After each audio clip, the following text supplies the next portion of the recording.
The same manner, wherever the Baha'i faith is and where the peoples are, we have to create those pills. We have to create those medicines. We have to create those remedies. A bridge has to be made from Canada to the Baha'i faith. I'll call that Canadianism, as I said. I've studied that so much. If you have understood so far what I'm saying to you, I need you to help me.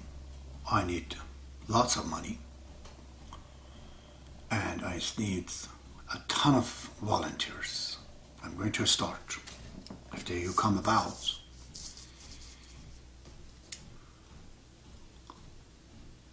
we can take over this country in the name of God, in the name of the Maker. And if we do that, Canada, it's a primordial soup.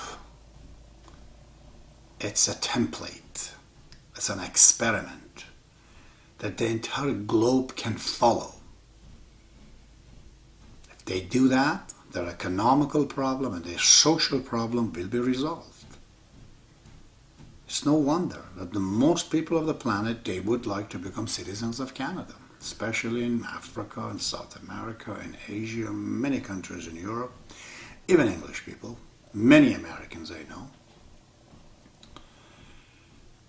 So, this is the country that people of the world, they go towards it, and that's how God responds to people.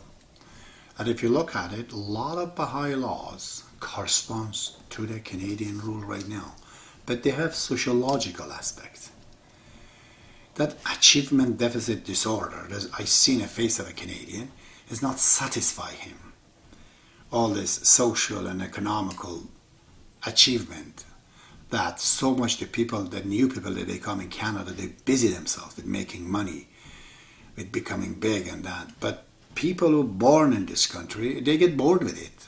They want something else. You know, it seems that they've lost in the different dimensions.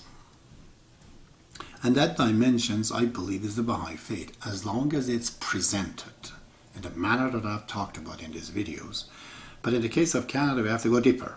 We have to go more under a microscope and see what that Canadianism is. That Canadianism, which is reconstruction of the Baha'i faith, it's a bridge. It brings many, many, many millions of people in Canada. And once you start it, there's no stopping to it. It will just go on. But it is very, very important, this is it, at this time, that the individuals cannot run this project. This would have to be under the universal laws of justice and the universal laws of guardianship, which will be a part of this project. If it goes on, there will be the National Spiritual Assembly of Canada. It will become the National House of Justice. Alongside of it, there will be a National House of Guardianship and the locals, local houses of justice. The country can come into the Canada. If we do this, we can create peace in this planet. We can stop lots of doomsday prophecies that are inevitable, but conditional. All of them are conditional. None of them can happen if a power, a force can't come out of the earth and save it. This saving, it has to be a spiritual, and there's nothing but Baha'i faith right now that can fix this. And how I'm going to go about this is a part of the mass teaching and Canadianism, which will be the third chapters of this videos. My God, that would be probably a 50 hours talk about what Canada should do, or what is it that we call Canada. What is the grammar, social grammar that has fabricated in this country? Languages are spoken and the grammar is discovered later. Living together socially in Canada with different nations has been a spontaneous, random, partly planned, but gradually it has created a grammar within it, a social grammar. That has to be discovered, has to be presented. So not only we are Canadian, but we are Canadianist. We know where the root goes and how do we prevent the problem that might come to this country, might topple it, might bring it down. How do we deal with these cultures or bigger flows they come into this country? How do we create a Canadian family, a new standard of humanity? We have done it socially, economically, and all the people of the world, they testify to that, they love it, they want to come here. But we certainly cannot bring the whole world in Canada. We have to know what it is that we have made here and present it to the rest of the people of the world so they can have their own countries made in this pattern. Quite honestly, we have to export this ideology to the whole world, and people will watch. If Canada comes into the effect, immediately United States, England and Australia will come right into effect. There's no stoppage of that. So, this is the project that can be done only and only if you want. I am the first volunteer. I'm letting you to know. I am the general. I can do it. I know all the planning. And I emphasize, as Shobi Effendi and Abdul has many times have explained to us, this is a big burden over the shoulders of one person or persons. This is where the world order of Baha'ullah and its two pillars of House of Justice and House of Guardianship comes into effect. It is a system, it's not people. So I'm not seeking to be on the top of this project by any means or anything. But I just have a lot of experience, lots of experience. I've brought lots of people into the Baha'i faith from different creeds. I've spent a lot of money. I've made a lot of notes, how things goes. How would you be able to do this? I've been a salesman in Canada, my God, for 27 years. Of course, I sold them soft fascia, but believe me, I have spoken this Canadianism to all the Canadians of different creed. None of the Englishman or a Frenchman or the European descent that I know disagreed with it. They all told me that get into the politics, we will vote for it, when I tell them that this is not politics. This is the abolition of the politics.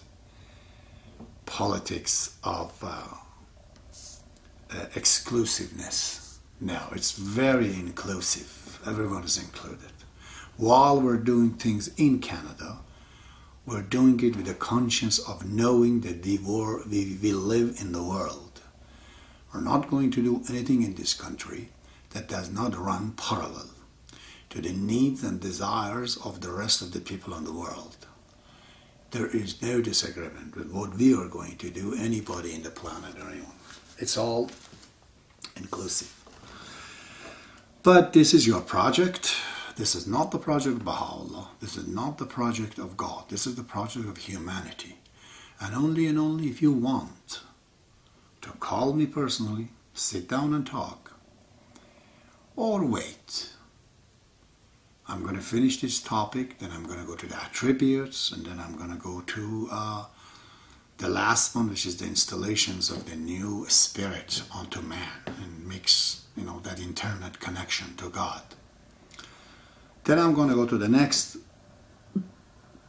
book, which is the relationship of man to others, as I explained that before.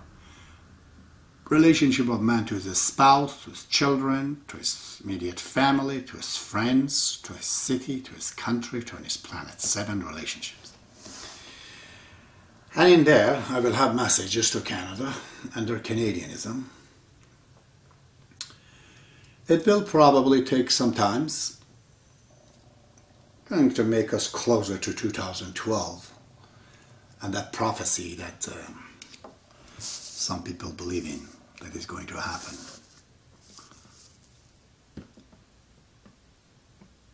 It is funny. When I was a little child, maybe 4 years old, 3 years old, I don't know exactly, something happened to me in Iran. And when I became Baha'i, at year 18 years old, my father and my mother, they took me on the side. and they told me a story about my birth. People in Vancouver, my older brother, others, they know it. My mother said that, well, you know, Abbas, you had close to 12 to 13 brothers and sisters. You're only 5 now, because 7 of them, they died. Especially all the sisters I had, they all died. Chicken pox, disease like that. It says it was just happening. My mother always used to cry because she lost so many of her kids. 2 boys and 5, 6 kids. They were big boys. They were 2 years, 3 years old, 4 years old. Some of them, I think, 5 years old. One of my sisters, they died. Childhood. She said, and this happened to you too.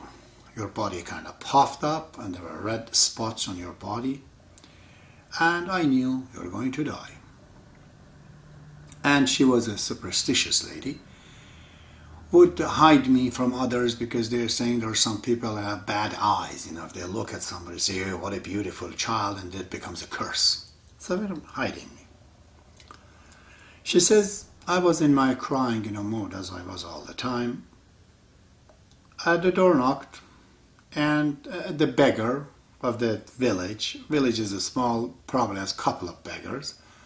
One of them was an old lady. Her name was Sogra, and they call her Sogra Zardi. Means yellow Sogra. She's an old lady. I remember this woman with a chador and hijab of kind of blue color, thick. It was on her shoulder. Bending, I can remember an impression of that. My mother said she came at the door and said her name is Ozra. I said, Ozra, you have a sick child at home. My mother jumps and says, why? How do you know that? She said to her that I came today at your house with this because I had a dream.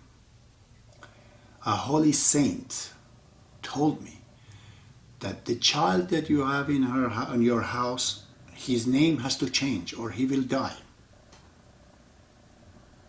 She was totally baffled. My mother was so kind. My father always was crying out of her generosity because anybody comes at the door, she would give all these foods and everything to the beggars. My father always says, this moment is making me bankrupt. Everything I have gives away. So anyways, she says, we came and I talked the story to your dad, and we decided to change your name. Your father said we're going to call you Abulfaz, which is a name known, let's say it's a title, Abulfaz, for a saint called Abbas.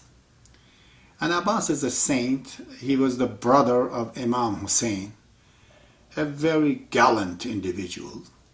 When they closed the water to Imam Hussein, and the children were thirsty for 2 days, it is written in the history of Shiites that his brother Abbas took on the horse and ran through the enemy's army, went to the Euphrates, tried to bring the water, and as he brought the water back, they cut his hand and his leg, and it was keep coming, and finally they throw him down, and that's how he died, in bringing the water for the kids.